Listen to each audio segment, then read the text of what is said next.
جانے سمٹ کر ایک دوسرے میں چھپ جانے کی کوشش کرتی اور اس امید کے ساتھ اپنے خشک گلوں کو تر کرتی کہ شاید یہ ہمارے ایمان کو آزمانے اور ہمیں ڈرانے کے لیے فائرنگ کر رہے ہیں۔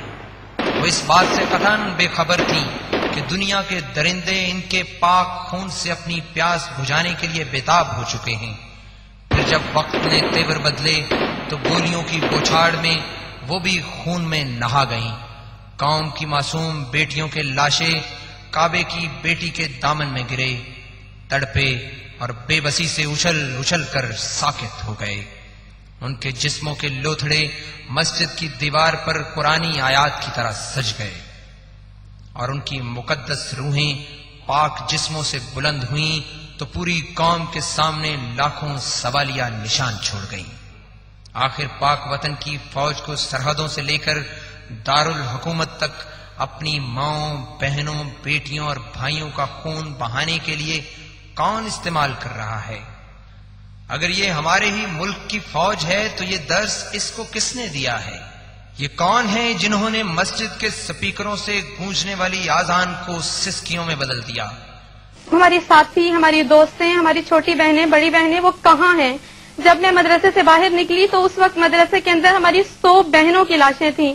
آج ان کی والدین پیرنٹس ہم سے فون کر کے پوچھ رہے ہیں کہ ابھی تک ہماری بچی ہمیں ملی نہیں ہے۔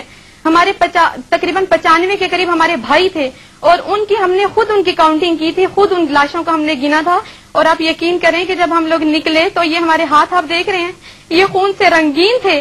ہم لوگ چیخ رہے تھے کہ آج ہم نے اپنے ہاتھوں پر ان خون کی مہندی کو سجایا ہے۔ پہلے ہم سنا کرتے تھے کہ کشمیر کے اندر ہماری بہنیں اپنے ہاتھوں پر خون کی مہندی کو سجاتی ہیں، وہ اپنی تمناؤں کا خون کر دیتی ہیں، اپنی خواہشات کو روند دیتی ہیں، لیکن ہم نے اس چیز کا عملی مظاہرہ مسجد کے اندر اس چیز کو دیکھا۔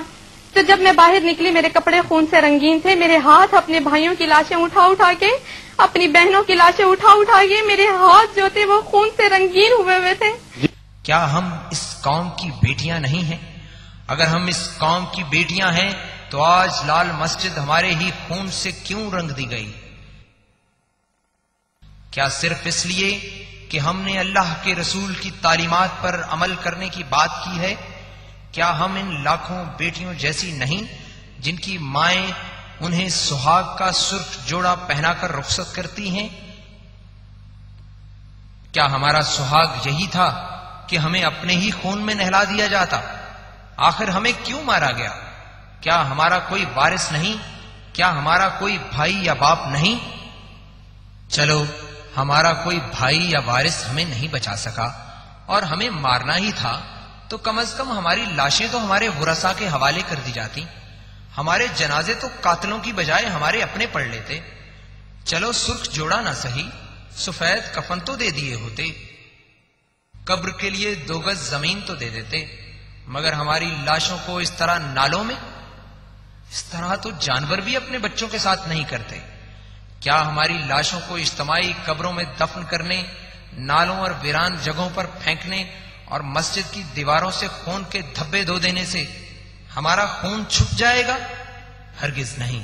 یہ خون قیامت تک نام نہاد مسلمانوں کی آستینوں سے چمکتا رہے گا اور قیامت کے دن پکار پکار کر اللہ کی عدالت میں پوچھے گا، بے ذنب قتلت، مجھے کس جرم میں قتل کیا گیا؟ یہ حکومتی دعوے دار اگر سچے ہیں تو عوام کے سامنے حقیقت کیوں نہیں لاتے؟ اگر مذاکرات ایک ڈرامہ نہیں تھے تو آخر میں مشرف نے ویٹو کیوں کیا؟ اگر واقعی مسجد میں خواتین اور بچوں کو یرغمال بنا کر رکھا گیا تھا تو باہر نکلنے والے طلباء و طالبات نے اس کا اظہار کیوں نہ کیا؟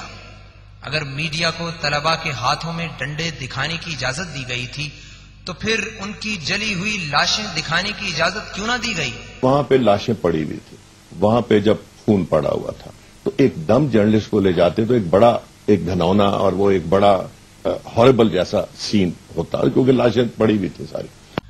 آخر اپنے ہی ملک کے جگر گوشوں پر غیر ملکی ہونے کا الزام لگا کر انہیں اس طرح کیوں مارا گیا؟ اگر مسجد اور مدرسے کے نیچے سرنگیں تھیں تو کہاں گئیں؟ اگر ظلم کی اس جنگ میں حکومتی دعووں کے مطابق صرف 102 ہلاکتیں ہوئی ہیں تو بقیہ 1500 بچیاں کہاں گئیں؟ وہ لاشیں کن کی تھیں جنہیں CDA کے عیسائی ملازمین رات کی تاریکی میں مٹی تلے دباتے جا رہے تھے؟ کیا ان کا کوئی وارث نہیں تھا؟ مانا کے حکمران بک چکے ہیں جنہوں نے 14 کروڑ مسلمانوں کے سامنے ان کی بیٹیوں اور بچوں کو زندہ جلا دیا۔ وہ ہمارے اوپر بم برساتے رہے اور ساری قوم دم سادے تماشا دیکھتی رہی، کوئی بھی کچھ نہ کر سکا۔ ان حالات میں بھی خاموش ہو تو تمہیں اپنے جسموں کو چھید کر اپنے لہو کا رنگ دیکھنا چاہیے کہ کہیں یہ سفید تو نہیں ہو گیا، اور اگر یہ سرخ ہے تو مسجد کی دیواروں پر ہمارے سرخ خون کے دھبوں کے لیے یہ جوش کیوں نہیں مارتا؟ اگر کسی مسلمان گھرانے کی صرف ایک بچی لاپتہ ہو جائے تو پورے خاندان کی نیندیں حرام ہو جاتی ہیں، اور یہاں تو سینکڑوں بچیاں لاپتہ ہیں، ان کے بارے میں خبر ہی نہیں کہ وہ زندہ ہیں یا مر گئی۔ کیا وہ ہمارے خاندان، ہمارے ملک کی بچیاں نہیں ہیں؟ اگر انہیں والدین کے حوالے کر دیا گیا ہے تو پھر آسمان کی طرف نگاہیں اٹھا اٹھا کر بے بسی سے فریاد کرتی ہوئی مائیں کیا مانگ رہی ہیں؟ مر گئے ہیں تو لاشیں دے دو، زندہ ہیں تو پتہ دے دو۔ یہ کس کی آواز ہے؟ باپ کیوں آنسو بہا رہے ہیں؟ بھائی بے بسی کے ساتھ کیوں سر پیٹ رہے ہیں؟ کیا کوئی ان کو دلاسا دے سکتا ہے؟ کیا کوئی ان کو بتا سکتا ہے کہ قرآن سیکھنے کے لیے گھر سے نکلے ہوئے ان کے جگر گوشے کہاں کھو گئے؟ کیا کوئی ان ظالم حکمرانوں سے بے گناہ بچوں کے خون کا حساب لے سکتا ہے؟ ہم راہ خدا میں کٹ آئے، تمہیں پیار ابھی تک جانوں سے، شہداء نے پکارا ہے تم کو، فردوس کے بالا خانوں سے۔